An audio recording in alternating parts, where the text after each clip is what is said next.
Hello students, आशा करता हूँ आप सभी स्वस्थ हैं। आज हम अम्ल क्षारक और लवण में आपको पढ़ाएंगे सूचक और लवण। तो सबसे पहले हम बात करते हैं सूचक। इंडिकेटर्स या सूचक क्या होते हैं? सूचक वे पदार्थ हैं जो आयतनात्मक विश्लेषण में किसी रासायनिक अभिक्रिया के पूर्ण होने का संकेत देते हैं।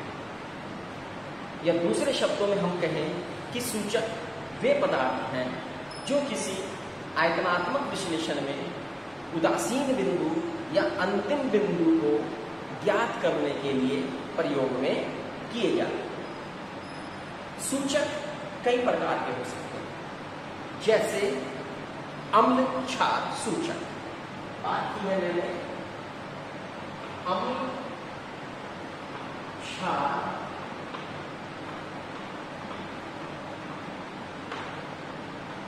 सूचक। क्या होते हैं अम्ल क्षार सूचक? अम्ल क्षार सूचक वे सूचक हैं जिनका अम्लीय माध्यम में अलग रंग देते हैं और क्षारीय माध्यम में उनका रंग अलग होता है।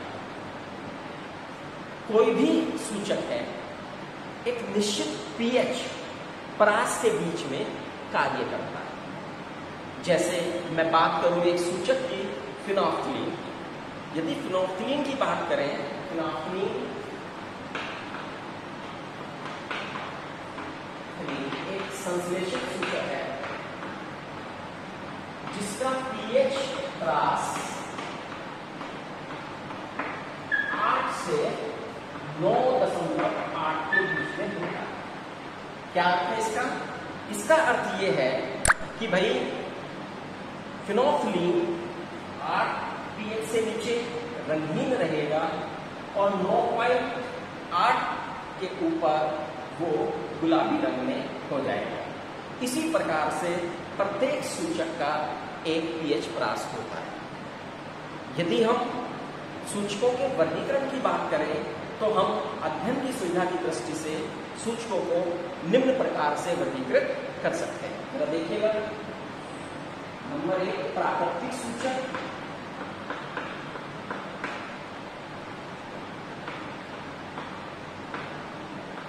नंबर 2 संश्लेषित सूचक,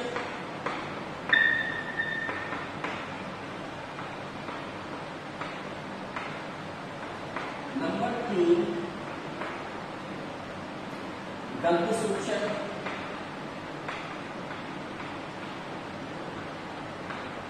और नंबर 4 सात्विक सूचक।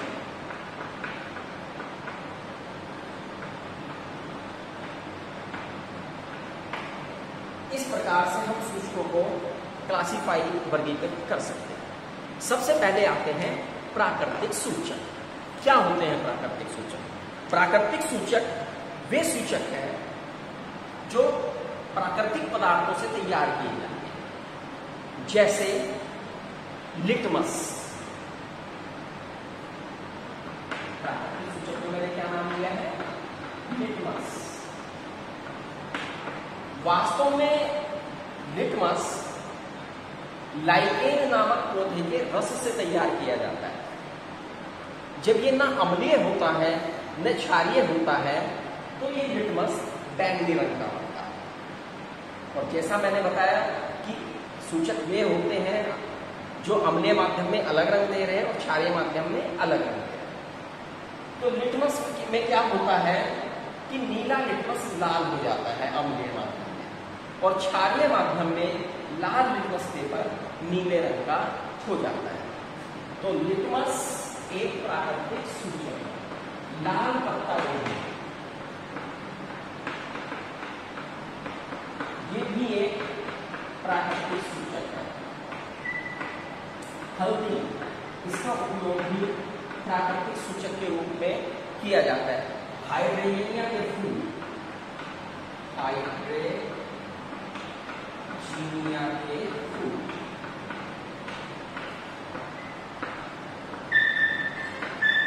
ये सब स्टूडेंट्स प्राकृतिक सूचक है। अब जैसा मैंने बताया है, कोई भी सूचक हो उसका अम्लीय माध्यम में अलग रंग और क्षारीय माध्यम में अलग रंग हो। यदि हम इनके देखें, जो मैंने यहाँ पर लिटमस पेपर, लाल पत्ता गोभी, हल्दी और हाइड्रोजन लिया है, तो एक सारणी बना के हम इनके रंगों को देख सकते हैं। 1 मिनट।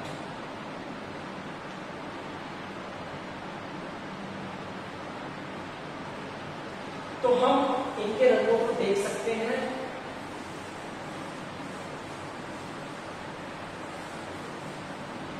यहां पर हम लिखे, अगर ये सामने बनाए सूचक का नाम,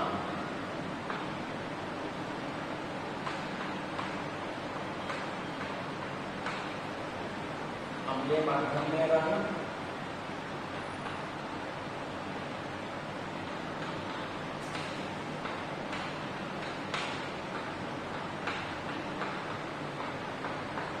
और दूसरा क्षारीय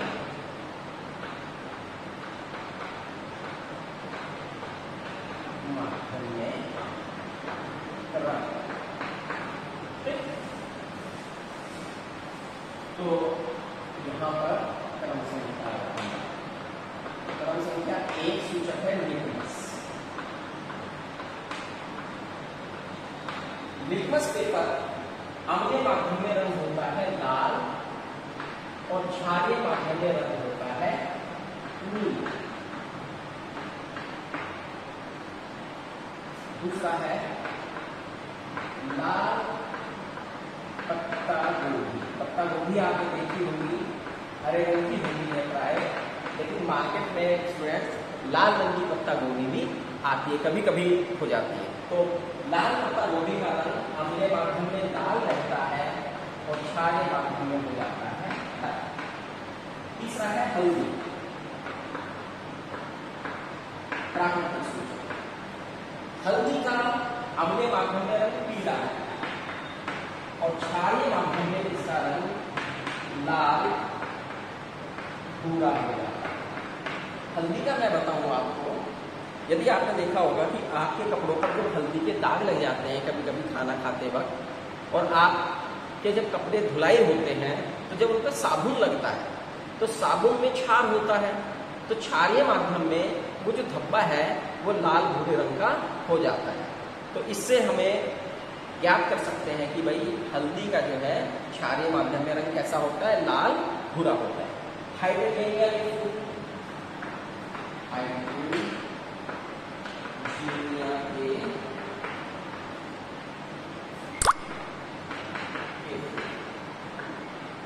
इनका अम्लीय माध्यम में रंग नीला होता है, ऐसा होता है नीला, और क्षारीय माध्यम में इसका रंग गुलाबी होता है। तो इस प्रकार से ये प्राकृतिक सूचक होते हैं जो अम्लीय माध्यम में और क्षारीय माध्यम में रंग दिखाते हैं। दूसरे हमने बताया था संश्लेषित सूचक।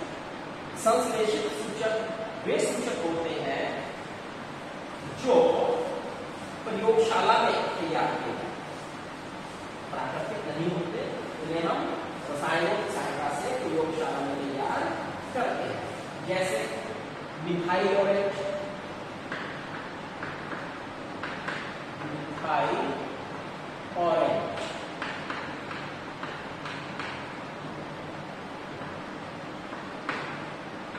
मिथाइल रेड,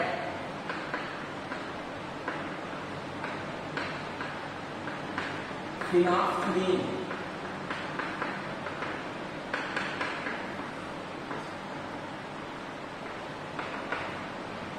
ये संश्लेषित सूचक है। मिथाइल ऑरेंज का रंग अम्लीय माध्यम में लाल होगा और क्षारीय माध्यम में ये जब जाता है तो पीले रंग का होगा। ऐसे ही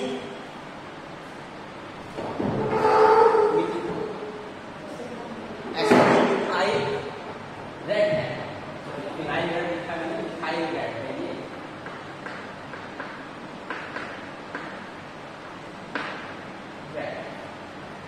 मिथाइल रेड भी अम्लीय माध्यम में लाल रंग का रहता है और क्षारीय माध्यम में पीले रंग का होता है। फिनोल्फथलीन, अगला सूचक कौन है? फिनोल्फथलीन। फिनोल्फथलीन अम्लीय माध्यम में रंगहीन होता है और क्षारीय माध्यम में गुलाबी।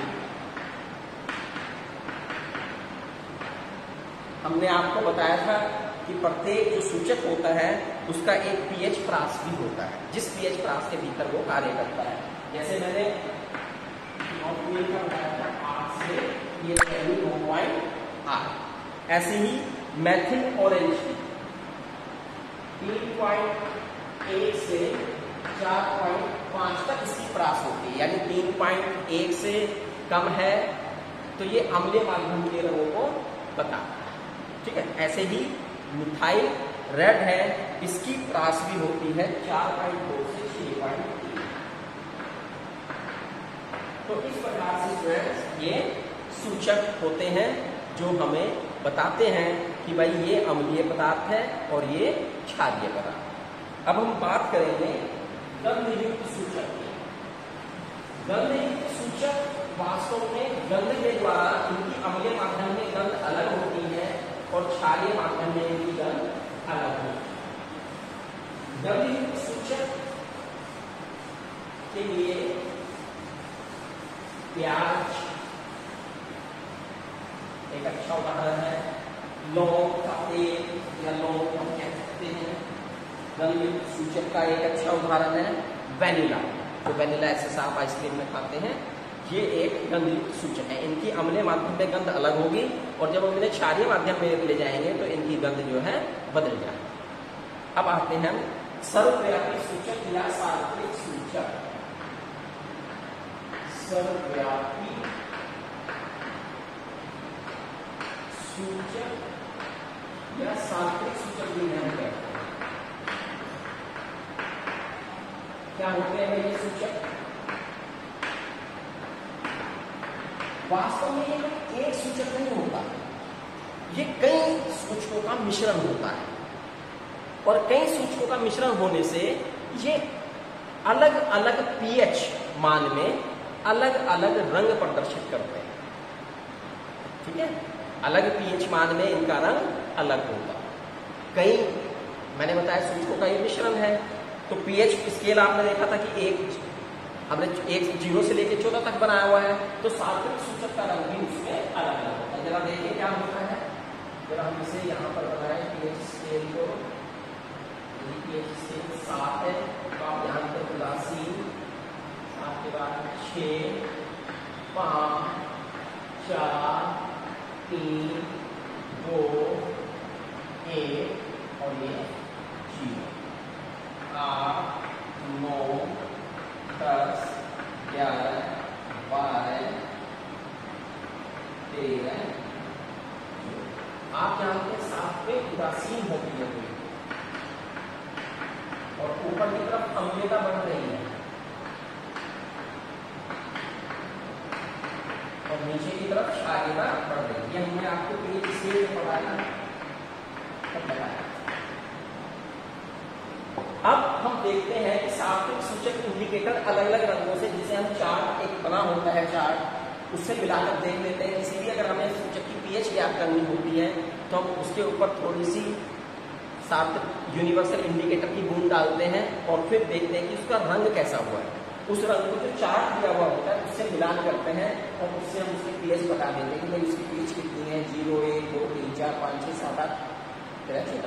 अगर 7 है तो वो हल्का हरा, अगर उसका रंग हरा पीला आ रहा है तो पीएच आप देखते हैं 6। अगर उसका रंग पीला नारंगी आ रहा है तो इसकी पीएच 5। अगर वो नारंगी रंग ले रहा है तो 4 पीएच उसका रंग नारंगी, 3 पे नारंगी लाल, 2 पे उसका रंग हल्का लाल होगा,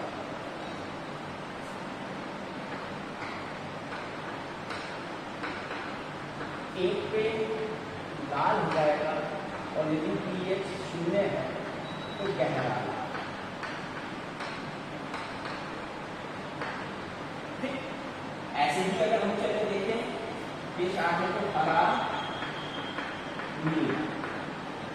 हाँ, अब हम नीचे की तरफ चले, क्षारीय की तरफ चल रहे हैं। तो जब हम ऊपर की तरफ हम बढ़े हैं तो देखें कि भाई हल्का हरा था, pH 7 थी। अब हरा के साथ हल्का पीलापन भी उसमें है तो pH 6 मानी जाएगी। पीले के साथ यदि तो नारंगीपन का टोन दे रहा है तो pH 5 हो जाएगी। प्योर नारंगी बन रहा है 4, नारंगी के साथ लाल आ रहा है तो 3, लाल है, नारंगी तो नहीं है लेकिन लाल है वो हल्का तो pH 2, लाल है तो pH 1 और गहरा लाल है तो pH 0। अब यहाँ पर हरा नीला यदि आ रहा है तो इसकी pH कितनी होगी? नीला 9, गहरा नीला तो pH 10। फिर उसके बाद आता है जामुनी, pH 11, गहरा जामुनी, जो जामुन का रंग होता है। बैंगनी, बैंगनी का रंग, बैंगनी का रंग और जामुन का रंग में फर्क होता है। 14 होगी गहरा बैंगनी। तो इस आधार पर हम pH की गणना सार्वत्रिक सूचक के द्वारा जैसा भी वो रंग परिवर्तित करती है उसके अनुसार देख सकते हैं। तो अर्थात हमें पता लगा कि सूचक वे पदार्थ हैं जो अम्लीय माध्यम में अलग रंग दे रहे हैं, क्षारीय माध्यम में अलग रंग दे रहे हैं, लेकिन जो सार्वत्रिक सूचक है उसने तो स्थिति को और भी ज्यादा क्लियर कर दिया। उसने हमें बता दिया कि अलग अलग रंग से अलग अलग pH कैसे ज्ञात किए जा सकते। अब हम इससे आगे बढ़ेंगे और बात करेंगे लवण, सॉल्ट।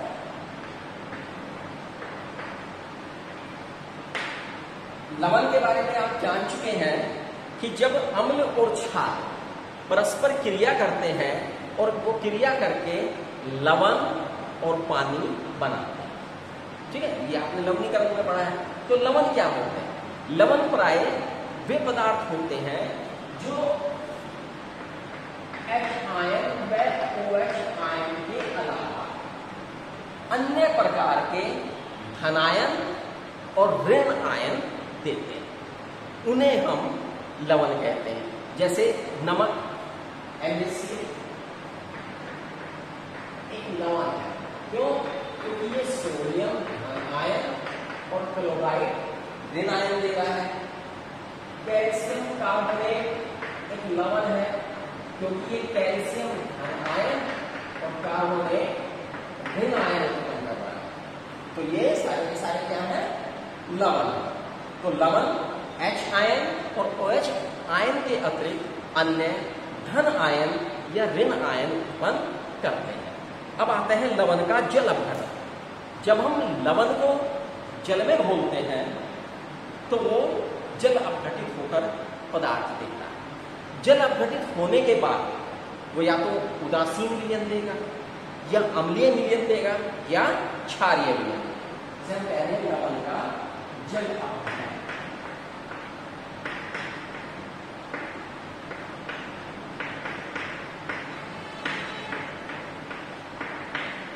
तो मैंने बताया लवण को जब जल में घोला जाता है तो जल में घोलने पर वो अपघटित हो जाता है और प्राप्त विलयन अम्लीय, क्षारीय या उदासीन में से किसी एक प्रकार का होता है। ये कैसे पता लगता है भैया, कैसे होगा? तो इसका देखिए सीधा है। यदि किसी लवण का जो विलयन बना है वो उसकी pH के ऊपर डिपेंड करता है, pH कितना है।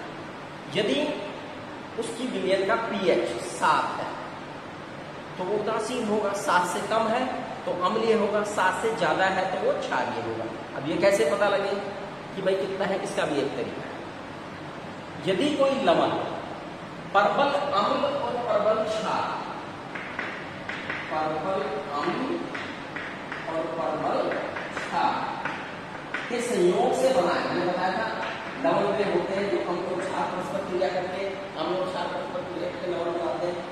तो परबल अम्ल और परबल क्षार से बना है तो pH होगी 7 और जब pH 7 होगी तो इस प्रकार के सारे लवण उदासीन होंगे। और यदि दूसरी कंडीशन हो सकती है पर्पल अम्ल और दुर्बल क्षार। पर्पल अम्ल और दुर्बल क्षार की स्थिति में अम्लों का एचआईएन ज्यादा हो जाएंगे उसमें, तो 7 से कम होगी। ये क्या है कि मिलियन के 7 से कम, तो ये क्या होगा अम्ल। और यदि तीसरी कंडीशन है दुर्बल अम्ल प्लस पर्पल क्षार, तो ये 7 से अधिक हो जाएगी, और ये होगा क्षार। एक कंडीशन और चौथी भी आ जाती है कभी कभी, दुर्बल अम्ल और दुर्बल क्षार। दुर्बल अम्ल प्लस दुर्बल क्षार। जब दुर्बल अम्ल और दुर्बल क्षार से होते हैं ये, तो इनमें प्राय तो उदासीन रहता है, लेकिन कभी कभी क्या होता है कि या तो अम्ल या क्षार कंपेरेटिवली कोई सा भी एक ज्यादा अगर शक्तिशाली है तो विलयन का उसी रंग हो जाता है। यानी एक दुर्बल अम्ल बना है, एक दुर्बल क्षार, लेकिन दुर्बल में भी दुर्बल क्षार की यदि ज्यादा प्रबल हो जाए इससे अपेक्षा थोड़ा सा भी, तो विलयन क्षारीय में रहेगा। और यदि दुर्बल अम्ल प्रबल हो गया तो विलयन जो है अम्लीय। ठीक, तो ये हुआ लवणों का जल। अब हम बात करेंगे लवणों का वर्गीकरण। लवणों के वर्गीकरण बात करेंगे, तो लवणों के वर्गीकरण की जब हम बात करते हैं, लवणों का वर्गीकरण, कई प्रकार के लवण है, प्राय 6 प्रकार के लवणों को हम देखेंगे। एक है सामान्य लवण, सिंपल साल्ट। दूसरा है अम्लीय लवण।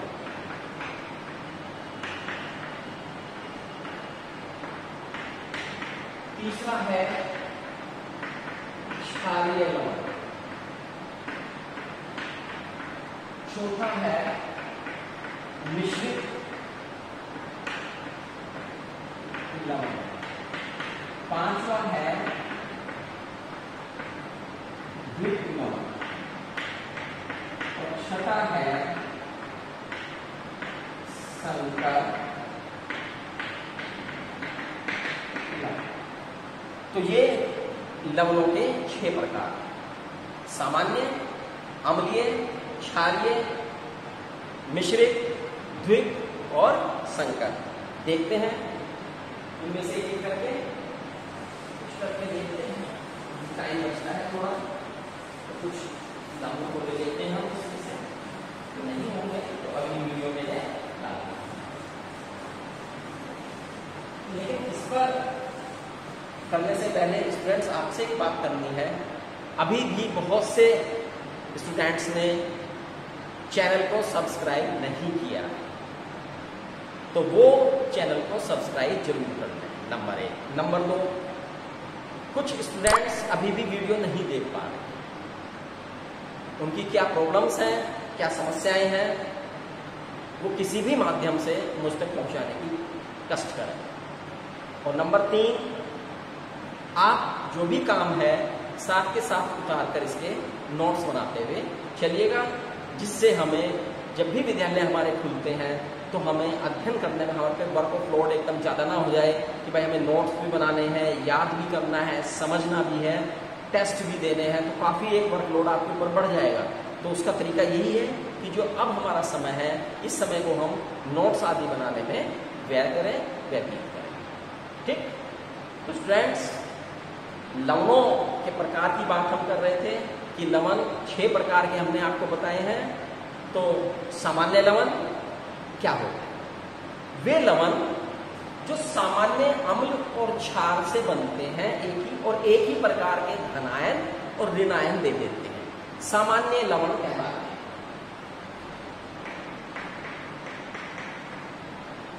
सामान्य जैसे NaCl, सोडियम क्लोराइड एक सामान्य लवण है, एक प्रकार का सोडियम आयन और क्लोराइड। कॉपर सल्फेट एक सामान्य लवण, copper sulphate MgCO3 Mg plus carbon. तो ये सब सामान्य प्रकार के लवण, एक ही प्रकार के धनायन और ऋणायन दे, उन्हें हम सामान्य लवण कहते हैं। दूसरे हैं अम्लीय लवण। अम्लीय लवण तक ही हो पाएगा। अम्लीय लवण वे लवण होते हैं जो धन आयन और ऋणायन के अतिरिक्त हाइड्रोजन आयन भी देते हैं, क्योंकि अम्ल का विशेष गुण होता है हाइड्रोजन आयन, तो ये उसके अतिरिक्त हाइड्रोजन आयन भी देते हैं, जैसे sodium hydrogen sulphate, potassium hydrogen carbonate. तो ये सोडियम आयन दे रहा है, H आयन भी दे रहा है और कार्बोनेट आयन भी सोडियम।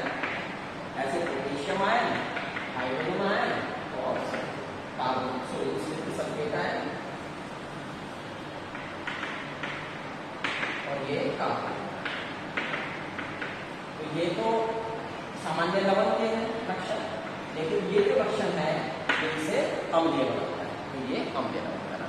इसके बाद बाकी जितने भी लवण हैं उन्हें हम कर लेंगे। आप अच्छी तरह से याद कीजिएगा, नोट्स बनाते रहिएगा और हाँ, वीडियो जरूर देखिएगा रोज की रोज और चैनल को सब्सक्राइब करना ना भूलिएगा। Thank you. बाकी कल